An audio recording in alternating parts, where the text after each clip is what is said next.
ਬੱਕਰਾ ਨਹੀਂ ਲੱਭਾ ਈਦ ਤੇ ਬਾਂਦਰ ਵਾਲੇ ਕੋ ਜਿਹੜਾ ਹੁੰਦਾ ਉਹਨਾਂ ਸੌਦਾ ਕਰ ਰਿਹਾ ਦੇ ਯਾਰ ਉਹ ਡੂਡੂ ਤੇ ਚੜਦਾ ਉਹ ਕਰਤਵ ਕਰਕੇ ਬਚ ਗਿਆ ਕਸਾਈ ਕੋ। ਉਹ ਬਾਂਦਰ ਸਿਰ ਤੇ ਡੱਬਾ ਲਾ ਕੇ ਸਭ ਤੋਂ ਅੱਗੇ ਪੈਸੇ ਵਾਸਤੇ ਨਹੀਂ ਘੁੰਮਦਾ ਉਹ ਇਹਦੇ ਗਿਆ ਤੇ ਇਹਨੇ ਵਿੱਚ ਸਟਿੰਗ ਪਾਤੀ ਅਗਲੇ ਨੋਟ ਵੀ ਕਿੱਲੇ ਕਰਤੇ ਆਪਣੇ ਖਾਵਰ ਸ਼ਾਹ ਜੀ ਦੀ ਹਾਂ ਆ ਖਾਵਰ ਸ਼ਾਹ ਜੀ ਨਹੀਂ ਇਹਨਾਂ ਨੇ ਦੋਵਾਂ ਭਰਾਵਾਂ ਨੇ ਹਿੱਸਾ ਪਾ ਕੇ ਇੱਕ ਬੱਕਰਾ ਲਿਆ ਇਹਨੇ ਈਦ ਮੁਬਾਰਕ ਲਿਖਿਆ ਉਹ ਪਰਲੀ ਸਾਈਡ ਤੇ ਖੈਰ ਮੁਬਾਰਕ ਲਿਖਣ ਡਿਆ ਯਾਰ ਬੱਕਰਾ ਲਿਆ ਨੂੰ ਨਹੀਂ ਸਾਰੇ ਉਹਦੇ ਮਾਲਾ ਪਾਉਂਦੇ ਕੋਈ ਕੜਿਆ ਪਾਉਂਦਾ ਕੋਈ ਉਹ ਪਾਉਂਦੇ ਆ ਪੰਦੇਬਾਂ ਹੈ ਛਨ ਛਨ ਬੱਕਰਾ ਸੋਹਣਾ ਲੱਗੇ ਇਹਨਾਂ ਨੇ ਨਾਲ ਗੱਡੀਆਂ ਲੜੀਆਂ ਮਸਾਲਿਆਂ ਦੇ ਲੜੀਆਂ ਸ਼ੈਂਪੂ ਦੀ ਯਾਰ ਬਣਾਇਆ ਇਹਨਾਂ ਨੇ ਆਪਣੇ ਉਹ ਛਤਰੇ ਨੂੰ ਕਾਲਾ ਗੋਲਾ ਲਾਤਾ ਕਾਲਾ ਗੋਲਾ ਐਡਾ ਬੁੱਢਾ ਵਿਹੜਾ ਲੈ ਕੇ ਇੰਜ ਕਰਕੇ ਘਰ ਆਇਆ ਤੇਰੀ ਦਾਦੀ ਕੋਈ ਵਿਹੜਾ ਬਹਿ ਗਿਆ ਮੈਂ ਤਾਂ ਉਧਰ ਦੀਆਂ ਗੱਲਾਂ ਸੁਣਾਓ ਇੰਡੀਆ ਦੀਆਂ ਅਸੀਂ ਉਧਰੋਂ ਹੀ ਕਸਾਈ ਨਹੀਂ ਲੱਭਾ ਤੇ ਬੱਕਰੇ ਨੂੰ ਮੋਟਰਸਾਈਕਲ ਦੇ ਅੱਗੇ ਟੈਂਕੀ ਤੇ ਪਾ ਕੇ ਫੇਰਿਆ ਕਿ ਡੋਰ ਨਾ ਹੋ ਜਾਏਗਾ ਯਾਰ ਮਤਲਬ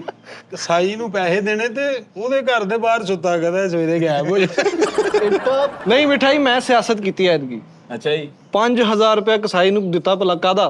ਬੱਕਰਾ ਕਰਾਈ ਤੋਂ ਇਲਾਵਾ ਦਿੱਤਾ ਭਲਾ ਕਿਉਂ ਮੈਂ ਕਿਹਾ ਈਦ ਮੇਰੇ ਨਾਲ ਪੜਨੀ ਹਾਂ ਉੱਥੋਂ ਹੀ ਨਾਲ ਭਾਈ ਉਹਨੇ ਜਦੋਂ ਈਦ ਦੀ ਨਮਾਜ਼ ਪੜ੍ਹੀ ਆ ਗਿੱਟੇ ਨਾਲ ਬੱਕਰਾ ਵੀ ਬੰਨਿਆ ਹੋਇਆ ਸੀਗਾ ਉਹ ਭਾਈ ਗੇੜਾ ਬਹੁਤ ਕਰਾਉਂਦੇ ਆ ਉਹ ਯਾਰ ਇਹ ਖਾਵਰ ਸ਼ਾਹ ਜੀ ਨਹੀਂ ਆਪਣੇ ਬਾਦਸ਼ਾਹ ਹੀ ਕੀ ਬਾਤ ਹੈ। ਇਹਨਾਂ ਨੇ ਐਡਾ ਵੱਡਾ ਬੱਕਰਾ ਲੈ ਆਂਦਾ ਉਹ ਬੱਕਰਾ ਨਾਲੇ ਇਹਨਾਂ ਦੀ ਡੇੜੀ ਚੜਨ ਡਿਆ ਨਾਲੇ ਕਹਿੰਦਾ ਪੁੱਤ ਮੈਂ ਲੱਗਣ ਵਾਲਾ ਨਹੀਂ ਤੁਹਾਨੂੰ ਇੱਕ ਹੋਰ ਲੈਣਾ ਪੈਣਾ ਉਹ ਐਡਾ ਬੁੱਢਾ ਵੈੜਾ ਲੈਂਦਾ ਜਿਹੜਾ ਉਹ ਖੰਗ ਕੇ ਨਹੀਂ ਇੱਕੋ ਸਾਹ ਚੱਲ ਇਹਨੇ ਨੇ ਐਡਾ ਬੁੱਢਾ ਵਿਹੜਾ ਲੈ ਕੇ ਆਂਦੇ ਜੀ ਘਰ ਬੜੇ ਤੇ ਦਾਦੀ ਨੂੰ ਕਹਿੰਦਾ ਸਲਾਮ ਵੱਡੀ ਅੰਮੀ ਐਡਾ ਛੋਟਾ ਬੱਕਰਾ ਲਿਆ ਉਹਦੇ ਇੱਥੇ ਵੈਬ ਵੀ ਲੱਗੀ ਹੋਈ ਯਾਰ ਐਡਾ ਬੁੱਢਾ ਬੱਕਰਾ ਲੈਂਦਾ ਉਹ ਇਹਨਾਂ ਲਾ ਕੇ ਸਾਰੇ ਭੈਣ ਭਰਾਵਾਂ ਨੂੰ ਨਸੀਹਤਾਂ ਕਰੀ ਜਾ ਰਿਹਾ ਓਏ ਮਿਲ ਜੁਲ ਕੇ ਰਹਿਣਾ ਯਾਰ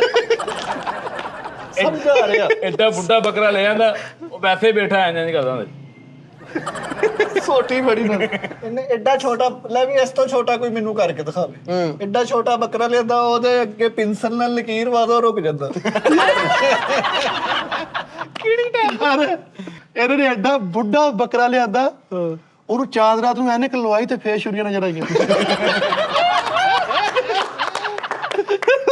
ਅੱਛੀ ਬਾਤ